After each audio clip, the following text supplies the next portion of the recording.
রাহু মানেই কি খারাপ? রাহু বা কেতু এরা নোড প্ল্যানেট মানে কি সবসময় নেগেটিভ ইস্যু? রাহু বা কেতু মানে কি ইলিগ্যাল ম্যাটার আমাদের জীবনে আসবে? রাহু বা কেতুর দশা অন্তর্দশা মানে কি সবসময় নেগেটিভ কিছু, নেগেটিভ কোনো কিছু আমাদের জীবনে আসবে? আমাদের জীবনে যা খারাপ কিছু হচ্ছে সেটাই কি রাহু বা কেতুর জন্য? কেন এই ধারণা? এই ধারণাটা কেন আসছে? নয়, এটা ঠিক নয়। শুধুমাত্র রাহু কেতুর জন্যই হচ্ছে এমনটা নয়, নির্ভর করছে তার সিগনিফিকেটরের উপর, তার কোরোলিং প্ল্যানেটের উপর। সেগুলো আমাকে দেখতে হবে, তার জন্যই কিন্তু এই ইস্যু।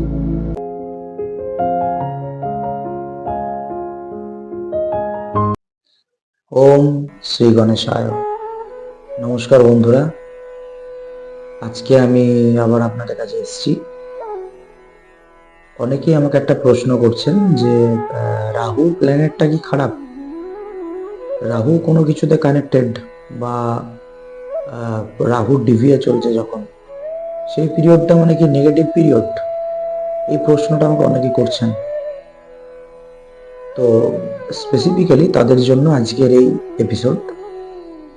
দেখুন, প্রথম কথা হচ্ছে রাহু বা কেতু দুটো কিন্তু নোড প্ল্যানেট, কিন্তু তার মানে এই নয় যে রাহু বা কেতু কোনো কিছুর সাথে কানেক্টেড মানেই সেই ইভেন্টটা নেগেটিভ ইস্যু।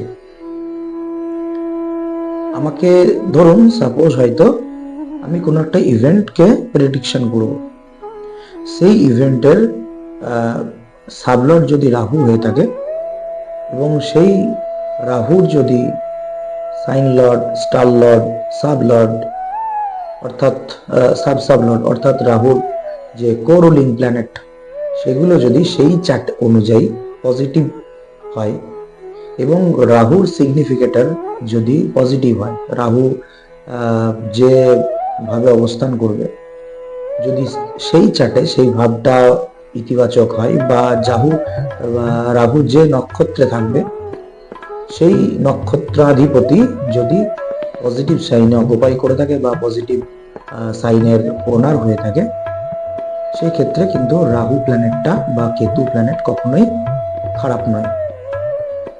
এবার ঠিক রাহু বা কেতুর দশা অন্তর্দশা, যখন রাহু বা কেতুর দশা অন্তর্দশা চলবে সেই সময় কিন্তু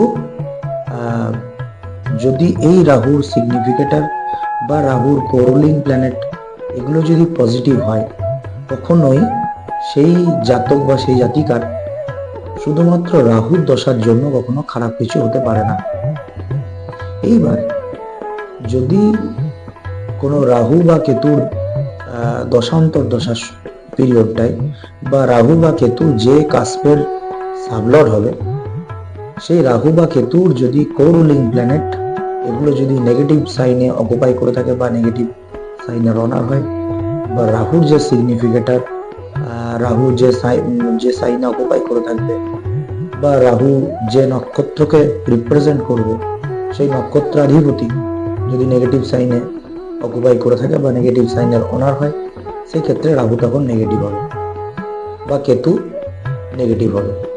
আদারওয়াইজ শুধুমাত্র রাহু বা কেতু মানে যে নেগেটিভ ইস্যু, রাহু বা কেতু মানে এই যে সবসময় একটা নেতিবাচক দিক, এই যে আমাদের মনের মধ্যে একটা ভাবনা রাহু মানেই সবসময় নেগেটিভ বা কেতু মানেই নেগেটিভ, বা রাহু কেতুর দশা অন্তর্দশা মানেই নেগেটিভ কিছু, এই ধারণাটা কিন্তু ঠিক নয়।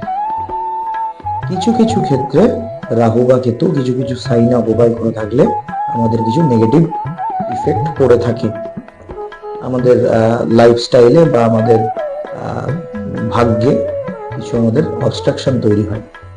সেই বিষয়গুলো আবার আমি পরে একদিন প্রোগ্রামে জানিয়ে দেবো। আপাতত আমি এটাই আপনাদেরকে বলে রাখলাম যে রাহু বা কেতুর দশান্তর্দশা মানেই যে খারাপ সেটা নয়। আগে দেখবেন যে আপনার রাহু রিপ্রেজেন্ট করছে আপনার কোন সাইনগুলোকে, যে ইভেন্টের জন্য বলছেন সেই ইভেন্টের জন্য সেই রাহু বা কেতু আপনার ক্ষেত্রে পজিটিভ সাইনগুলোকে রিপ্রেজেন্ট করছে কিনা। যদি করে থাকে কখনোই সমস্যা হবে না, এই নিয়ে কোনো ধারণা রাখা উচিত নয়। এটাই ছিল আজকের আলোচ্য বিষয়। আবার আমি আসতে চলেছি পরের এপিসোডে। ভালো থাকবেন, নমস্কার।